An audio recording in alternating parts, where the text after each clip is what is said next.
Okay, so there was another Windows update and my sound settings are completely all over the place again. I apologize if anything audio issues come up. Okay, we're gonna try to make this a quick one today because quite frankly, I'm hungry and I have a bunch of things to do. So, we're going to try to just enjoy a quick bit of time to get over here. Let's talk about this right away. This is Hellblade 2, Senua Saga, right? It is the enhanced edition was announced a couple of weeks ago. Even back then, I was saying that it's going to have a 60 frames per second mode on PS5 because otherwise, why would you call it that enhanced? And evidently, that was true. But I don't think it took a genius to tell that was going to happen. So over here, we can see that the Senua Saga Hellblade 2 will include a 60 frames per second performance mode, updated photo mode, developer commentary, Dark What challenge mode. Okay, coming August 12th to PS5, Xbox Series X and S will receive the patch update. Xbox on PC will also do that. Game Pass and Steam. Okay, so basically, multi-platform release everywhere but the Nintendo Switch. Okay, at first glance, this sounds okay, right? But then, if we go further, a person asked them over here, is the performance mode on both Xbox consoles or just the X? And the person said performance mode, sorry, not the person, but Ninja Theory said performance mode will only be available on Xbox Series X, PlayStation 5, and PlayStation 5 Pro. So this brings us our full attention to the reality. I have said before that Microsoft is a first party publisher, but for PlayStation console. Because the reason that I treat them that is because if a person further asks them, are there going to be PS5 Pro enhancements? Okay, let me show you that right there, right here. Are there going to be PS5 Pro enhancements? And they responded, yes. So you see, when Microsoft released the Xbox platforms, the Series S and X, and released this game originally, they could not be bothered to take full advantage of the X. But now that they're releasing on PS5, they're getting the 60 frames per second patch. And you could say, well, that's for the optimization, that's for the this, that's for the that. And you could almost get away with it, except for the fact that they took the extra time to put in the PS5 Pro enhancements before release. That is highly disrespectful to the Xbox customer. I have always said this, and this is something that when I first started podcasting with Podwork, I said, if you were the CEO of Audi, and that year you were to release no cars, no new cars, and a person asked you, hey, what's your favorite new car release of this year, 2025 or whatever the hypothetical year might be? Don't you dare say anything but your own brand. Don't you dare say anything about a Mercedes or a Ferrari or anything. I don't care. You best say that when it comes to your new car, your new favorite mode of transportation this year is a fucking Audi branded bicycle. Or you best make sure you release a bicycle and call that your favorite transportation of that year. Don't you dare look at the other side. You're the CEO of this brand. Everything that you do needs to put this brand and the people that have supported this brand, that have invested the money into this brand, that champion this brand, all of it needs to always reflect honor upon them. This is a failing that I have leveled at Phil Spencer for the longest. The fact that Phil Spencer has the photo, I'm not even sure if it's like a real or fake photo, but I think it's real, where he personally went to pick up a PS5. Like, how dare you? And to be seen? First of all, that's like seriously, PlayStation leadership. You don't give like you don't give a console to your I mean, just like a sign of good faith, like hey, like if PlayStation was offered it to them, right? Because they offered PlayStation 5s to influencers all the time. So I always thought, oh, okay, when it comes to like, the CEOs of like the other gaming corporations, both Nintendo and Xbox, they would just give him like as a gesture of goodwill, like, hey, we know that we're in competition, but here's our product. Hope we enjoy it. And then the Switch will do the same with everything else, and then Xbox will conversely do the same to like a Jim Ryan and be like, hey, here's our product, say it's, just as a sign of goodwill. I always thought that that's something that happened, but even if it didn't, I don't want to see Jim Ryan picking up an Xbox Series X. I don't want to see Sean Layden or any of the other guys. I don't want to see Herman Hulse right now picking up an Xbox personally from his store. Bro, send an assistant. Send someone else, send your nephew, send your cousin, send your brother. Like, send someone else. Don't you dare be insane. Do I think that CEOs of like car brands never drive other cars? Absolutely not. I'm sure they drive them, whether that's for research or they personally enjoy them. 100%. Easy. But don't you dare be caught seen doing that, especially at the dealership. Like, if I see you incidentally, you're the CEO of Mercedes, and you're incidentally in the Alps somewhere, you're driving this, exotic Ferrari, and some person takes a photo of you. Ah, well, it is what it is.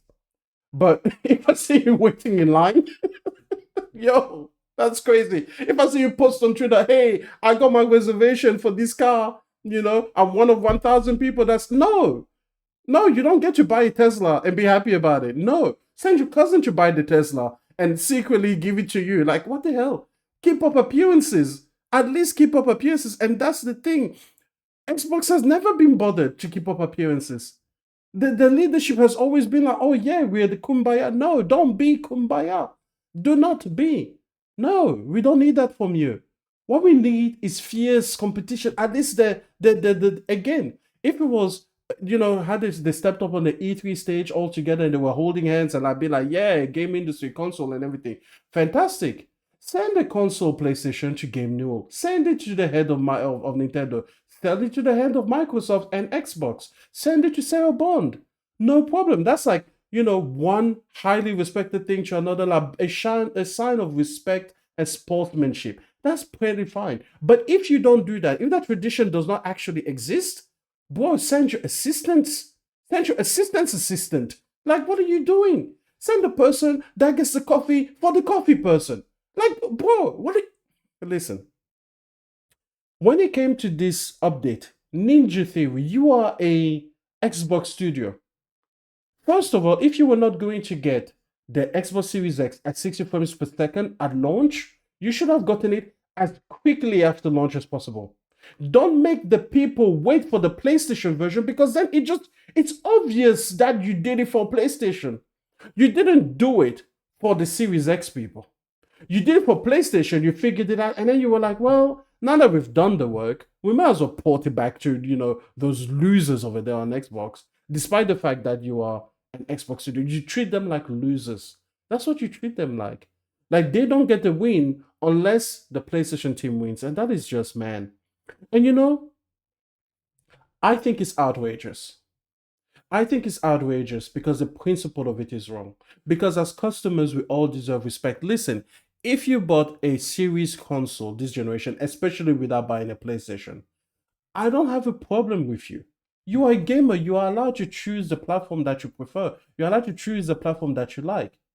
But the thing is, as customers, we have to stand up for each other. And it's like when I see this company disrespecting you, I'm offended. Not because I chose the same console as you, I don't have an Xbox, but because it's offensive that these companies think they can get away with it. Just blatant disrespect. And listen, if you're on PlayStation, the reason that you have to kind of look at this sideways, I think, is because if we let this permeate the culture, suddenly PlayStation will do more douchebaggery when it comes to us and PC. I've always said I don't have Helldivers 2. I've never paid for Helldivers 2. I never played a single game of Helldivers 2. I don't even watch people play Helldivers 2. The reason that I have a beef with Helldivers 2 is because PlayStation released a PlayStation game on the PlayStation platform and they force you to pay for PlayStation Plus to play that game. Helldivers 2 is a uniquely multiplayer experience. But then PlayStation released a PlayStation game on the PC platform and they can just play it after the purchase. That's it. Hell, they could pirate it and play it for free. That's not right. That's not treating your customers right. That's not putting PlayStation first. That's problematic to me. Here's the thing. I'm not asking PlayStation to charge people on PC to play multiplayer. Absolutely not. What I'm saying is exempt the people on PlayStation from needing PlayStation Plus to access this game. You do it for free to play games, and this is not a free to play game, but it still stands that this is different. It's an aberration. Why is a PlayStation customer that has bought into the PlayStation ecosystem and is supporting you, why are they being penalized more than the people that haven't put in the same amount of effort? To me, that is just as disrespectful as what Ninja Theory here is doing to the Xbox fan base. So we have to watch for these things and you have to call them out when you see it. But anyways, that's what I believe. I'm not asking people, by the way, to join me in boycotting this game. Those things never work. That's my personal stance, and that's my personal response to that stance. I cannot stomach my money going to something that obviously disrespects me. Boy.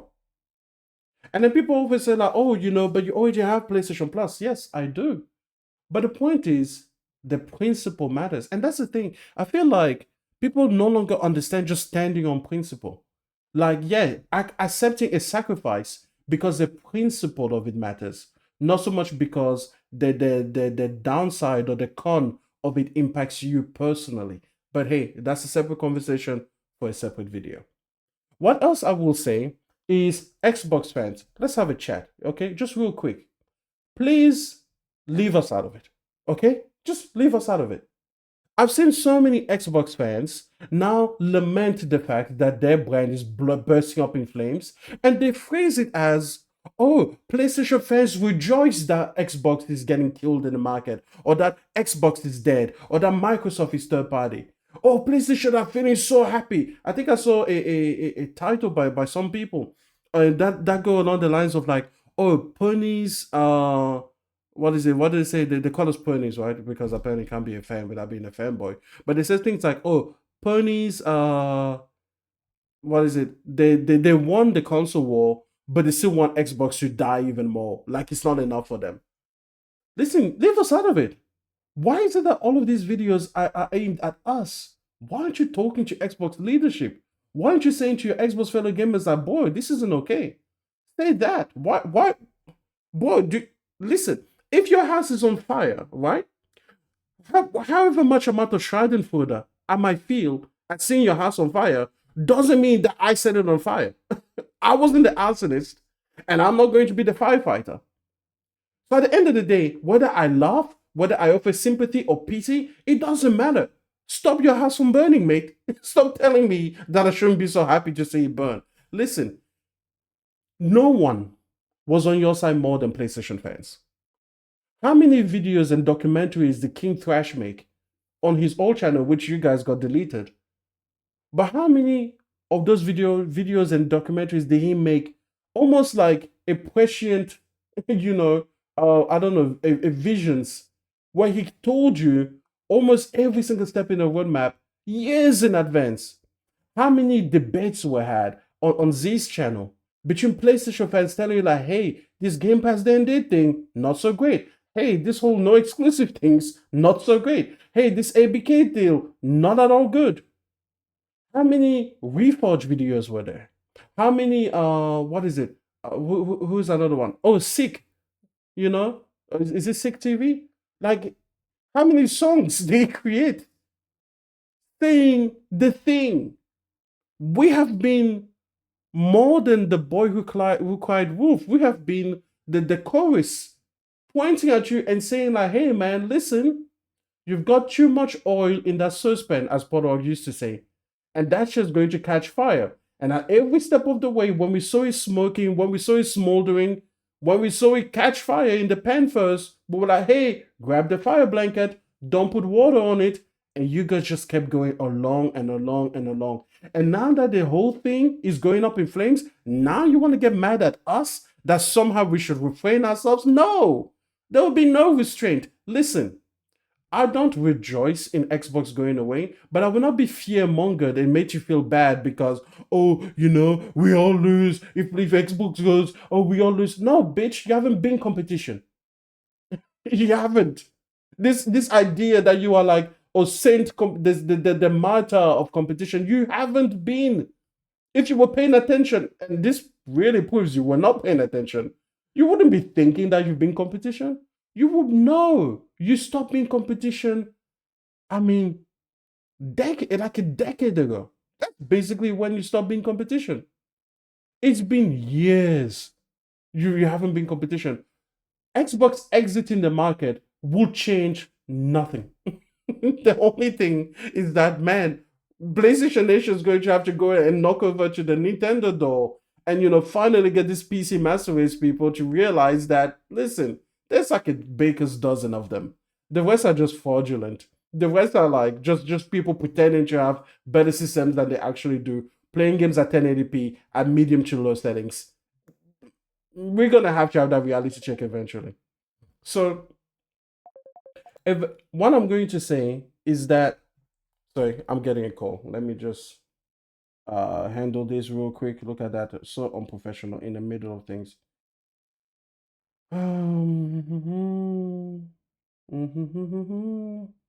Call you back soon. Okay, cool. All right. Listen, I apologize for that. I told you I had to get out of here real quick. Listen, at the end of the day, it is not our fault that your thing didn't work out the way that it should have. Right? That's it. That's it. Leave PlayStation gamers out of it. Let yourselves just go home and understand that we were right, and we have the right now to make fun of it if we want to have fun with it if we want to lament it if we wish to. But at the end of the day, however we feel about it is not going to change the direction. What could have changed the direction are things that you could have done, woulda, coulda, shoulda, but you didn't. So I will leave you with this. PlayStation fans, do not play Hellblade 2. It's not worth your money. It's not worth your time. I played it. I got 1,000 out of 1,000 achievement on PC Game Pass for it. I've played the game in and out. It's not worth it. It's definitely not worth it. I'm not sure how much they're charging for it, but if it's like anything north of $30, Jesus Christ, don't even bother wasting your money. Instead, if you want a fantastic game, go play Clay Obscure Expedition 33. If you've already played Clay Obscure Expedition 33, go back to playing your backlog, as I will be, because Hellblade 2, it's not it. Okay? Just because we can make fun of them for finally realizing that, Xbox is indeed a first party PlayStation publisher. Yeah, it's whatever. It's whatever. This game is not it. It's not it. It's like, I mean, is it better than Starfield? Probably, but it's not worth your time. It's not worth your money, and it's not worth your attention. Go play better games. Okay, you've got great games in your backlog. I've got great games in your backlog. Go back and take a look at those. Okay, that's it. Getting out of here now.